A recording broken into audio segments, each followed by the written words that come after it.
My name is Michelle. Growing up, the difference between my twin sister Linda and me was like night and day. She was the golden girl, and I was not. Our dad, a strict university professor, was always buried in books and lectures, while our mom was the perfect housewife, focused on home and family, urging us to follow her example. From as early as I can remember, being at home felt like sitting through a never-ending critique session. My parents had a plan for the perfect family, and it did not include a daughter who wore band t-shirts and liked to keep to herself. "Michelle, why can't you be more like your sister?" was my mom's favorite line, usually directed at me when I showed up at breakfast with my headphones on, trying to shut out the world. Linda, on the other hand, basked in the glow of approval. "I just don't get why it's so hard for you to put on a nice dress and smile more," she'd say, flipping her perfect hair over her shoulder. It felt like she was from a different planet. One particularly tough Saturday, as our family got ready for one of Dad's faculty parties, a total bore but a mandatory event for us, I decided to rebel in the smallest way I knew how. I put on my darkest eyeliner and a pair of boots that definitely did not meet the acceptable standard. "You're not going out like that, are you?" Mom caught me on the stairs, her eyes glaring at my boots as if they were dirty. I shrugged, my usual defense. "Don't see why not." She sighed, that long, drawn-out kind that said I was the biggest disappointment in her perfectly organized world. "Please, Michelle, just this once, can't you try to fit in?" "What for? So you can pretend we're the perfect family?" I shot back, tired of the same old argument. "It's not about pretending. It's about showing respect for your father," she argued, her voice taking on that sharp tone that meant business. Linda, overhearing the exchange, came trotting down the hallway, her heels clicking on the hardwood floor like a judge approaching the bench. "Mom's right, Amy. It's not that hard to look decent. Why do you always have to make things difficult?" "I don't want to be a clone of you, Linda," I snapped, feeling my face get hot. I hated these arguments, hated being compared, but more than anything, I hated feeling like the odd one out in my own home. Dad appeared at the bottom of the stairs, his brow furrowed. "Michelle, go change now. We're leaving in 15 minutes, he said firmly. His tone left no room for argument. He didn't yell, he didn't need to. The disappointment in his eyes was enough to send me marching back to my room to swap my boots for plain flats and wipe away half my eyeliner. As we drove to the party, the car was silent except for the classical music Dad insisted on playing because it was calming. I stared out the window, watching the trees blur past. In that moment, I promised myself that someday I'd live a life where no one could tell me what to wear, how to act, or who to be. Someday, I'd be free from these expectations. My room was the only corner of the house where I could pretend I was somewhere else, anywhere else. Unlike the rest of the house, which was filled with my parents' choices, my room was mine. It wasn't much, just 3 walls covered in sketches and music posters, but it was my escape from the reality of my family's expectations. One evening, as I was trying to lose myself in a playlist of my favorite bands, Dad knocked and marched into my room, his face set in a familiar frown. "Michelle, turn that noise down, and why haven't you studied with Linda today? You know you both have exams coming up," he said, his voice stern. I pulled out one earbud and looked up at him, trying to keep my voice calm. "I've been studying, just not with Linda. I learn better on my own." Dad shook his head, clearly not believing me. "You know the rules. Your sister gets good grades, and you should be doing the same. I don't see why you always have to make things difficult." "It's not about making things difficult," I said, feeling my frustration grow. "I just don't see why I have to do everything Linda's way. Can't I have my own way of studying?" He didn't respond to that, just switched to another complaint. "And those friends of yours, I saw you with them at the cafe yesterday. I don't think they're a good influence. You should be spending time with the daughters of my colleagues. They're more suitable." I felt my temper rising. "Suitable for what? For you?" "Because they talk about economics and pretend to enjoy those boring university gatherings." Before he could answer, Mom appeared at the doorway, her voice sharp. Michelle, your father is right. Those girls are from good families. They know how to behave. They're the kind of friends you should want. I stood up, facing both of them. What if I don't want friends who are picked for me? What if I want to choose my own friends, choose what I study, or even decide what I want to be? That's enough, Michelle, Mom said firmly. You know your future is with the university. Your father has made sure of that.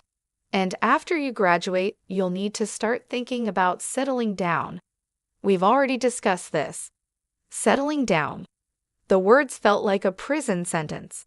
You mean thinking about being someone's wife, like Linda? Is that all you think I've meant for? Mom's face softened a bit, but her voice stayed firm. We want what's best for you. Following the path we've set out will give you a good life. A good life, I repeated, the irony bitter in my mouth. Is it a good life if it's someone else's idea of good? No one answered. They didn't need to. We all knew there was no point in arguing. They had their plans, and they expected me to follow them, just like Linda. Linda and I were like two sides of the same coin, always together but never on the same page. At the university where Dad taught, the differences between us became even clearer. She was into business management, the golden child always nodding along in lectures and asking smart questions that made the professors smile. Me, I was stuck in the same program, but it felt like wearing the shoe on the wrong foot, awkward, uncomfortable, and just plain wrong. One afternoon, as I was struggling through a pile of textbooks in the library, Linda breezed in, her notes organized, her smile ready. Hey, Amy, you coming to the study group tonight? Professor Hall mentioned he might drop by. It could be good for us to show up, she said, her tone light but insistent. I glanced up, feeling the weight of her expectations. No, I don't think so. Those things aren't really my scene, you know. She frowned, putting her books down with a thud that matched her disapproval. It's not about it being your scene, Amy. It's about making the right impressions. You need to start taking this seriously. We're graduating soon. I shrugged and turned back to my notes. I am taking it seriously, just not in a way that makes me unhappy. Why should I pretend?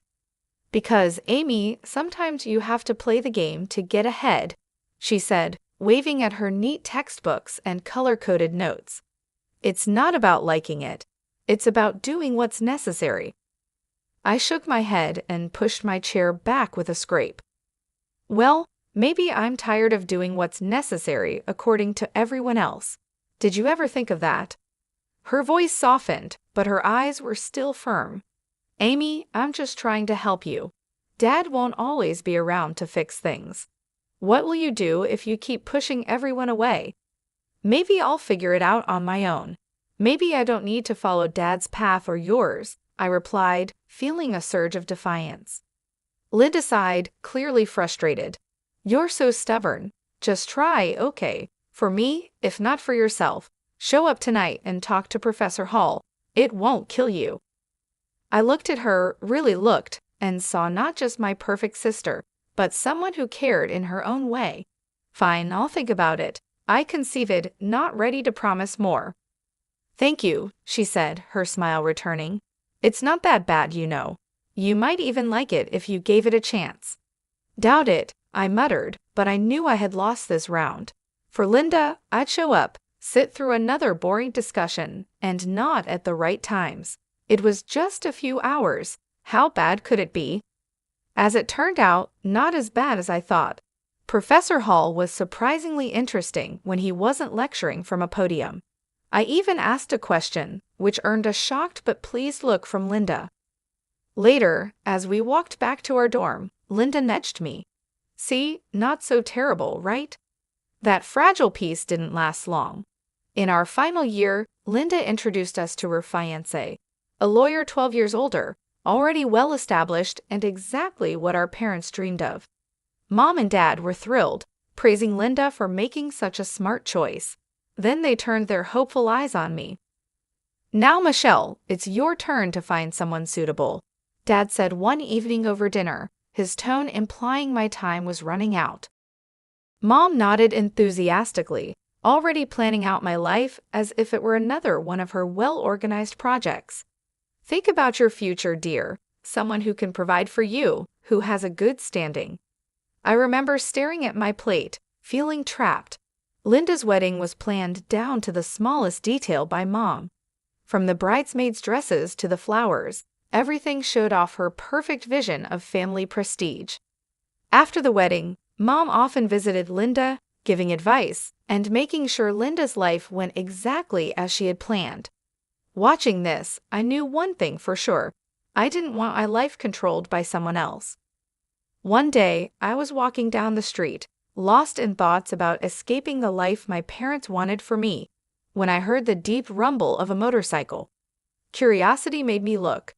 That's when I saw him, Brian, with his leather jacket and carefree smile, pulling up beside me. "You look like you need a ride," he called over the roar of the engine, a playful sparkle in his eyes. I hesitated, looking back toward the path home, then at his outstretched hand. What did I have to lose? "Sure, why not?" I said, my voice a mix of nerves and excitement. Climbing onto the back of his bike, I felt a rush of adrenaline as we sped away. The wind whipped through my hair, and for the first time in a long while, I laughed a real laugh. Brian shouted something about showing me his world, and I held on tighter, not wanting the moment to end. We stopped at a diner popular with bikers. Over burgers and fries, Brian told me about his life as a welder, his love for bikes, and his passion for the open road. It was so different from anything I was used to, raw and real. "Don't you get scared living like this?" I asked, my voice barely rising above the clatter of plates and chatter around us. "Scared? No, it's thrilling. You never know what's around the corner. Isn't that better than having everything planned out for you?" he replied, his eyes lighting up with each word. Over the next few weeks, we met in secret. Each ride on Brian's motorcycle took me further from the life I was supposed to live and closer to the life I wanted. The speed, the adventure, it wasn't just about the thrill. It was about feeling alive, feeling free. One evening, as we watched the sunset from a secluded overlook, Brian turned to me.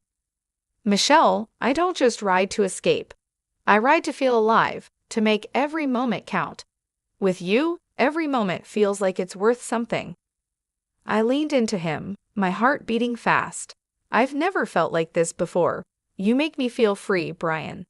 He smiled, pulling me closer. "Then let's not go back to just existing. Let's live." 5 months with Brian felt like a lifetime of moments.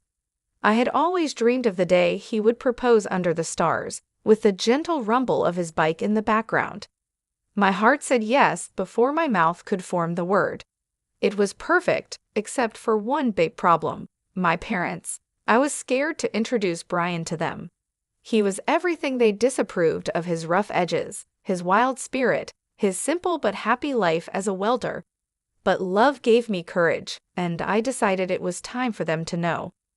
The day I brought Brian home, he wore his usual leather vest, red t-shirt, ripped jeans, and a bandana. I loved that about him. He was always himself. As we walked up the driveway, I could already feel the weight of my parents' judgment. When we stepped inside, Mom's face went pale at the sight of Brian, her eyes widening in shock. "What in the world, Michelle?" she gasped, her voice barely a whisper. Dad's reaction was harsher, his words sharp as knives. "Who is this, and why is he dressed like a thug in our house?" I took a deep breath to steady my nerves. "Mom, Dad, this is Brian. He's the man I love. We're getting married." The silence was deafening. Then Dad turned to Brian, his tone full of disdain. "Married? What do you do for a living, young man? What are your qualifications?" Brian, bless him, didn't waver. "I'm a welder. I took some specialized courses after high school. I work hard and make an honest living." The look on my parents' faces was a mix of horror and disbelief. Mom looked like she might faint. "A welder, Michelle? You can't be serious." Dad's voice rose, anger flaring. "You expect us to bless this, to throw away your future for a welder? I felt my resolve harden. Yes, because he makes me happy. Isn't that what should matter? But the life you'll lead, Mom started, her voice trembling. It will be the life I choose, I shot back, my own voice gaining strength. Dad shook his head, his decision clear. We cannot and will not support this. If you choose him, don't expect to be a part of this family. The finality in his tone broke my heart, but not my decision. Brian squeezed my hand, giving me the strength to face them. Then I choose Brian. I choose us. I choose my happiness. Mom's eyes filled with tears, and Dad's jaw clenched tight. If you walk out with him, don't bother coming back, Dad said, his voice cold. Walking away from my parents' house with Brian, my heart was a mess of emotions: pain, relief, excitement, and fear all mixed into one.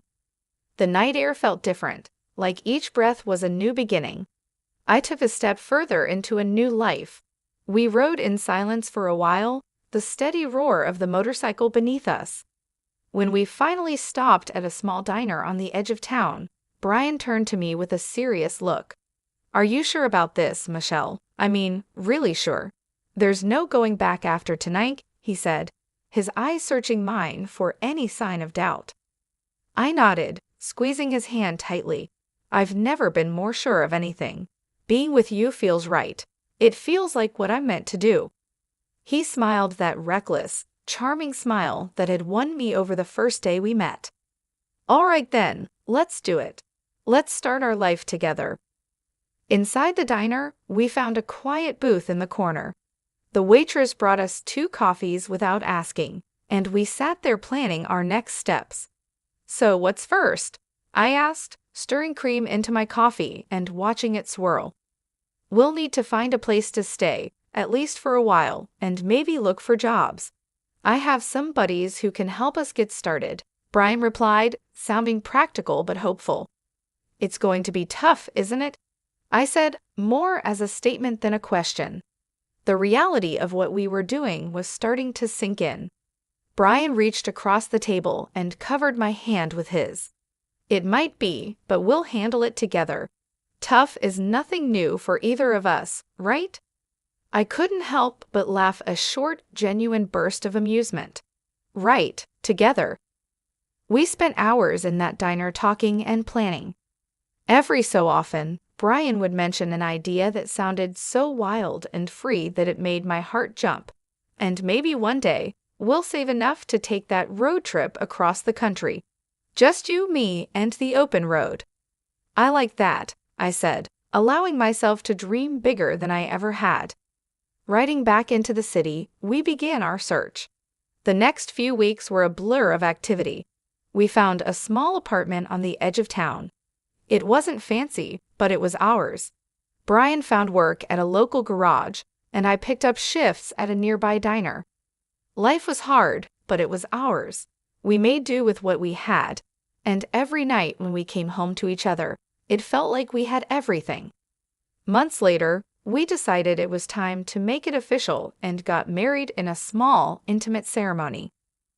I held onto a small hope that my family would show up, that they would see how happy I was and let go of their prejudices. But the chairs we had reserved for them stayed empty, and no congratulatory messages came. Despite the sting of their absence, the day was perfect because it was ours.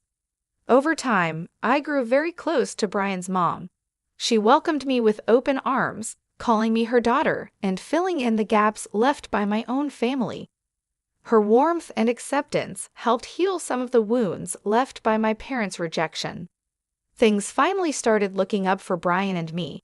After he completed some additional training and became a certified underwater welder, his income shot up to $230,000 a year.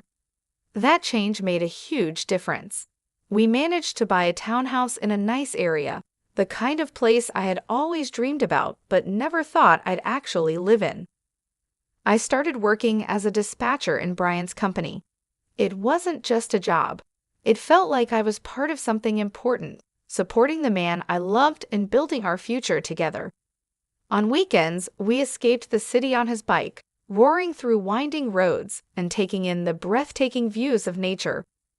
Those moments, with the wind in my hair and Brian's warmth against my back, were pure bliss. Living nearby, my mother-in-law became a frequent visitor. One afternoon, while Brian was tinkering in the garage and I was making coffee, she arrived looking a bit troubled. "There's been some bad news," she said as she settled down at the kitchen table. "Something about a professor at the university involved in a harassment scandal."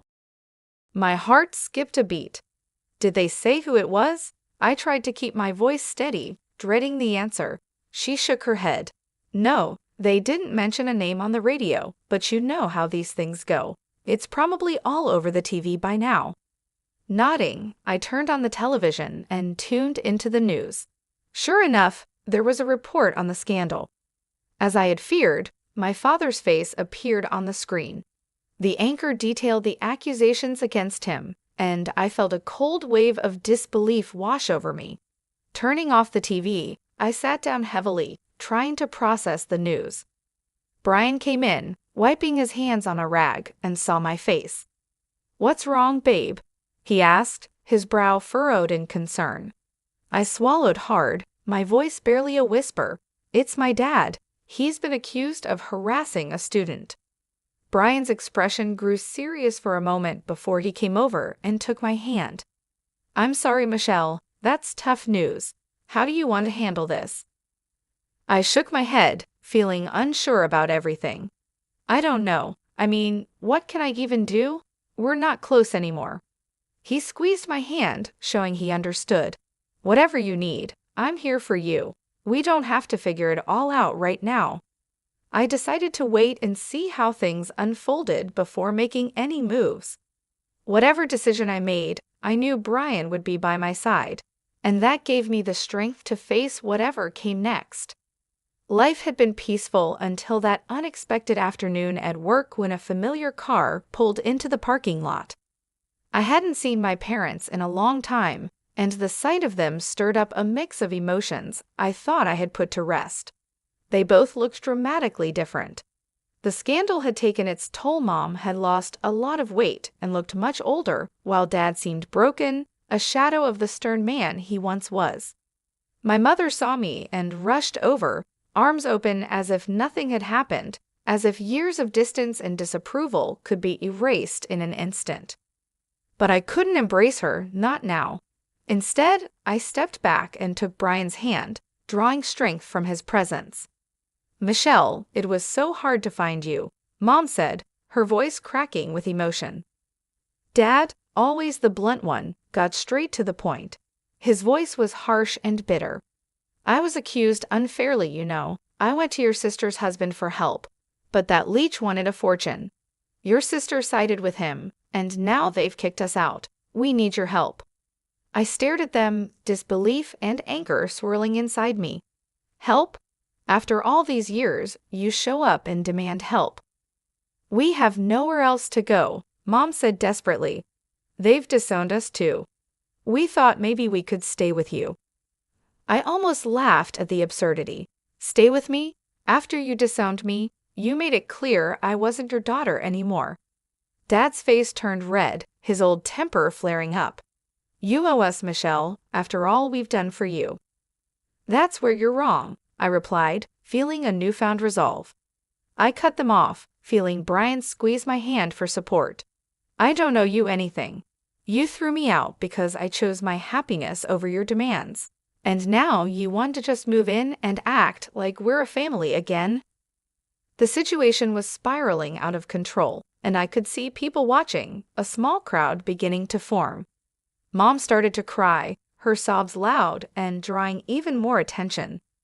"You're being ungrateful after everything we've done for you," she accused through her tears. I took a deep breath, my decision clear. "No, Mom, I'm not ungrateful. I'm free and happy. You made your choices, and now you have to live with them." As we walked away, I heard my dad yelling, but Brian leaned over and quietly told the security team, "Don't let them come here again." The following months flew by, filled with love and peace. We welcomed a son, a new beginning for our growing family. My parents never came back. That day in the parking lot was the last time I saw them. While part of me grieved for what could have been, I knew I had made the right choice for myself and for my family.